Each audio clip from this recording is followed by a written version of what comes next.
What is up, ladies and gentlemen? Steve Nosentoski here of Maize n Brew, bringing you another episode of Freshman Feature for the class of 2021 for Michigan football, school stats, recruitment. You guys know the deal. Episode 13 now. We're covering the three-star cornerback, Jaden McBurrows. You guys had a poll, or you voted on the poll that I had on the community tab on Twitter. Check that out for next week's episodes, but let's dive into episode 13 here right away. His high school started out at American Heritage School in Plantation, Florida. This sounds familiar. Nick Eubanks, Mike Morris, two Wolverines that went to that school. He transferred over to St. Thomas Aquinas after his sophomore year. If you don't know St. Thomas Aquinas, you haven't been paying attention. It's a powerhouse school out of Florida. They play a national schedule, always seeing guys sent to the league from that school. I just covered fellow 2021 commit not early enrollee, but I just covered him in a previous episode, Jaden Hood from St. Thomas Aquinas as well, and plenty of other previous Wolverines hailed from that school as well. They went 15-0 and won the Class 7A state championship his junior year. They went 5-1 in a bridged season his senior year. He also ran track. His team won the state title in the 4x4 relay as a freshman. He posted a best of 11.01 seconds in the 100-meter dash himself. It's a solid time, not quite elite, but plenty of speed to get it done. Looking at his stats here. As a senior, 19 tackles, 6 pass breakups, 3 picks, 2 touchdowns. Junior year, a little bit more production, but remember, longer season there, so over 30 tackles, 15 pass breakups, 6 picks, and 4 punt blocks. That should stand out, right? Stats for cornerbacks in general are hard to judge, right? Our team's avoiding to throw to him. It doesn't have the targets stat. That would be really helpful, right? Someone has 6 picks but gives up 20 touchdowns. You know, maybe not as good as if he gives up 2 touchdowns. So that's the kind of context you're missing as a part of those stats. So can only do so much with it. For his metrics, his height and weight, 5'10", 165. So a little bit on the slight side there. You know, he's obviously a smaller corner. Couldn't find any 40 shuttle or vertical times, so that's what we get. For his rankings here, so he's 3-star to all services. Only national rank is from 24/7 Composite at 551 national. He ranges in the 30 to 40 range at the cornerback position, except for ESPN, who definitely has him as the lowest at 82 cornerback. And then Florida, obviously a very loaded state in terms of talent. He's around 60, 70, depending on who you ask. In Florida, again, ESPN, the outlier, at 142 overall in the state there. Looking at his offers, Tennessee was his first big offer. He had Pitt in 2019 as well, once he had transferred to St. Thomas Aquinas. Florida State followed there.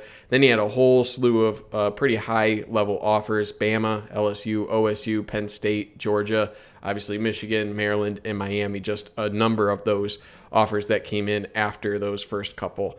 And some of them were maybe second-tier looks, right? Like Alabama. He was probably more of a backup option to them, but even so, it's a pretty solid offer list for a 3-star of his caliber. So for his recruitment, this is a recruitment where COVID-19 could have helped Michigan. He had been planning on an OSU visit until COVID-19 hit. His friend and former teammate Anthony Solomon, fellow St. Thomas Aquinas player, worked McBurrows quite a bit when visits were no longer possible. Brian Jean-Marie was also a big aspect of his recruitment with Florida ties that Jean-Marie did have. Michigan treated him like a 4-star, or even closer to a 5-star, honestly, with putting him at the top of their board at cornerback. So it seemed like Michigan really didn't really look at his rankings as much as what they saw on his film. He committed to the Wolverines in April of 2020. Both Hood and McBurrows were guys who were potential flip candidates after their initial commitment, being from the South Florida area, never really being able to get up to campus. Miami was a team making a really late push for McBurrows, pushing extremely hard. But in December, both Hood and McBurrows stuck with their commitment, signed to the Wolverines, and here we are today. He mentioned that he loved the school of Michigan, right? So he committed to the school, not the coaches necessarily. So that kind of gives some insight on what angle they were trying to pull with trying to get him away from Michigan, right? McBurrows said that Michigan's looking at him as a corner, as either inside or outside. So whether he's going to be a nickel cornerback or outside cornerback probably depends on where he grows, what his skill set is, and kind of just the roster projection moving forward. So looking at his scouting here, hell of a skill set in blocking punts, right? You saw the stat from his junior year, 4 block punts there. Speed gets mentioned quite a bit. You know, maybe not a 4.4 guy, but 4.5 is definitely possible. He could be a 4.4 guy. He's in that range, though. So he's definitely got a great asset in speed there. Competitor's attitude brought up quite a bit. Very physical striker. So in terms of run support, he's a guy you can depend on there. Mentioned to be an intelligent defender with good instincts overall, and then good quickness and closing speed. There's some conflicted reports about his closing speed and his actual quickness. I like what I see on film there, but some disagreements there, I would say.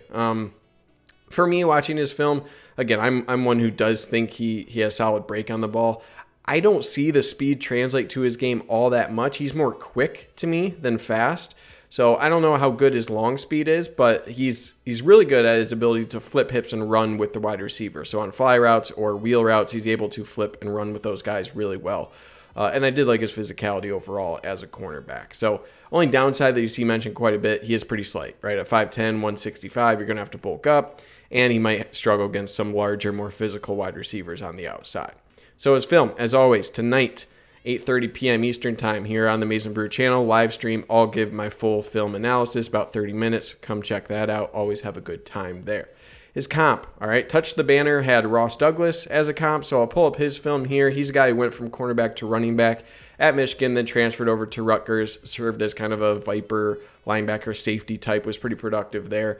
He was a guy who had really solid speed overall. Limiting factors that kept him away from cornerback in his skill set, but both were 3-star prospects, very similar frames and really physical type players. So kind of just an undersized guy with, definitely in the secondary, but kind of a mixed bag of skills there that didn't quite hack it at cornerback.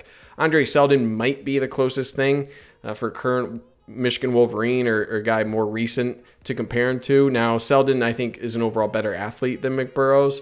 Both have good speed. I think explosiveness is the main aspect where Seldon really brings it to a different level than what we see out of McBurrows' skill set. But both are extremely physical. Seldon a bit smaller than McBurrows, but they're both kind of nickel-type guys. So that's kind of where the comparison is. But I honestly had a hard time kind of comparing the skill set of McBurrows to anyone kind of recent for Michigan. So for his projection here, it's going to be a couple years, right? Punt blocking does provide him a quicker path than others at his position. So in terms of him operating at a cornerback or nickel position, I think it's just going to be waiting for DJ Turner. He's kind of the number 3 cornerback, nickel guy. Andre Seldon, I mentioned him already. He's in the mix. So those guys will have a shot to break in before we'll see McBurrows, but a couple years and wait and see. I'm not as high on him at cornerback as I was Seldon, but he could turn into a solid number 2, number 3 cornerback down the line, number 2 option at cornerback. I see him following kind of a similar path of DJ Turner, providing depth, getting a shot towards his junior, redshirt sophomore, junior year, and move forward from there. So I think you register him this year, and because of his punt blocking ability, you get him in the punt and field goal block team as a redshirt freshman, get him involved, and then go from there, providing depth, competing for a starting role 2023 and beyond. So that's all I got. Let me know your thoughts in the comments below. Again, live stream tonight, 8:30 p.m. Eastern Time. Come check out the video analysis I do live with you guys. Beyond that, again, the polls on Twitter, community tab, those help out a lot. Lets me know who you guys want to see. Beyond that, like and subscribe to the video if you haven't already. And thank you guys for taking time out of your day and watching. Stay safe out there. As always, go blue.